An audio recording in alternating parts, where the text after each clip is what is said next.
bachelor is in search of a wife, but not just any wife, rather one with very special qualities, as you'll soon see. But first, let's meet our three bachelorettes. And here they are! Bachelorette number 1 is a native of Albany and the daughter of a prominent merchant, the late Robert Sanders. She's related to the best families in the colony and enjoys dancing and other refined pastimes. She hopes to make a good marriage and one day increase her wardrobe of fine silk gowns. Please welcome Mariah Sanders. This modest damsel is bachelorette number 2. She's a carpenter's daughter and is popular amongst her friends for her fine needlework and excellent pastry.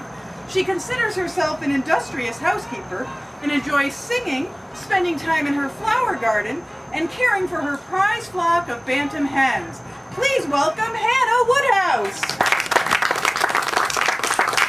Our final guest, bachelorette number 3, comes to us all the way from a port town in southern England. She now calls Albany home and works as a maidservant in a low sailor's tavern on Dock Street. Her hobbies include drinking, wagering, and card games, and by her own admission, is always interested in entertaining a gentleman. Let us welcome Paul Adcock! That's all I can share with you about our bachelorettes for now.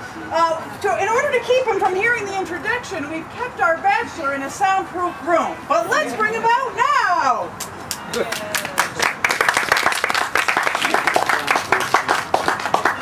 Our young gentleman currently lives across the river on the family estate in Greenbush. When not pursuing professional opportunities in Albany, he enjoys travel, visiting friends, and other bachelor pursuits. In a few years, he hopes to have his own business and property, and as we will see today, someone special to share that with. We're delighted to welcome to the courting game, Philip Van Rensselaer. Philip, welcome. It's nice to have you here, Philip. We have 3 candidates that you'll be questioning, and from their answers, you'll determine which one you like best, all right? But let's start with a greeting and hear how they sound. Bachelorette number 1, would you please say good afternoon to Philip? Good afternoon, Philip. I believe our families are distantly acquainted. Bachelorette number 2? Good afternoon, Master Philip. And bachelorette number 3? Hello, love. Are you one to turn a lady's eye? Well, Philip, it certainly looks like they're ready to take your questions. Are you ready? Oh, yes. Okay then, have a seat, make yourself comfortable. Good luck, ladies. A secure marriage is one where there is suitable fortune. Bachelorette number 3.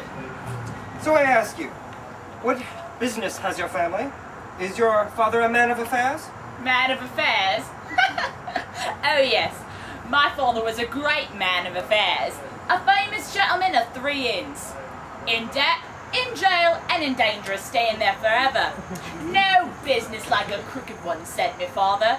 And he kept up the vile scourge of crime till his neck was finally stretched.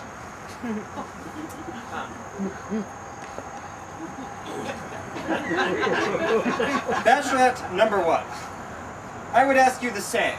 Is your family one of business? Oh, indeed. I am connected to the Schuyler and Sanders families of this city, both merchants of great rank and position. My late father was also an important trader and owned property both in this city and in other counties, and was appointed mayor. My family is one of numerous affairs and connections. Indeed. Bachelorette number 2, you are quite fortunate. But is there a trusted deputy to manage your affairs, or is your family in debt and under cabs? Oh, my uncle is most assiduous on our behalf, but my father's diligence left all his children well provided for. Bachelorette number 2, I should like to know your nature.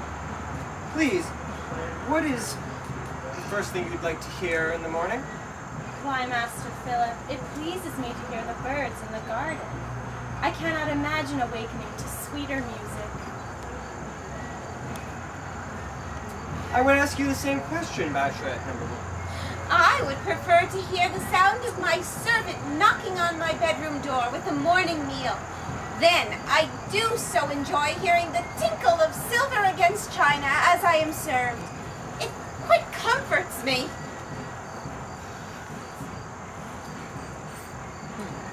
And bachelorette number 3?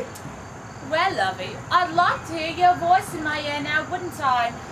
As it stands, 'tis enough not to hear the snores and farts of those staying at the tavern. Oh yes, my ladies, 'tis frightful what sounds come from men's bodies. Bachelorette number 1. I lay great stress upon the social graces, and would that my wife be an ornament to me and my house. May I inquire then, as to which dances and musical instruments are you accomplished? As a lady of rank and gentility, my talents extend to both arts, taught me by the very best masters. I can dance many figures of the contra dance, also the minuet and saraband, with exceptional grace. And you may have heard from mutual acquaintances that I am also skilled in the harpsichord. I have been told that my playing sounds sweeter than a bird. I ask the same of you, bachelorette number 2. I am not as skilled, Master Philip, for there is no harpsichord in our parlor, though we hope to be graced with the instrument one day. I grant that I should allow more time for practice, so my accomplishments are merely hymns, and the simple tunes I play to amuse my younger brothers. Unfortunate. But do you dance? Oh, I do, sir. But I have not had the benefit of a master to teach me. My father believes that good character relies upon agreeable manners and modest grace. And he also directs his daughters that they should be fit for more than show. Well, The fine lady's got her back up, she does.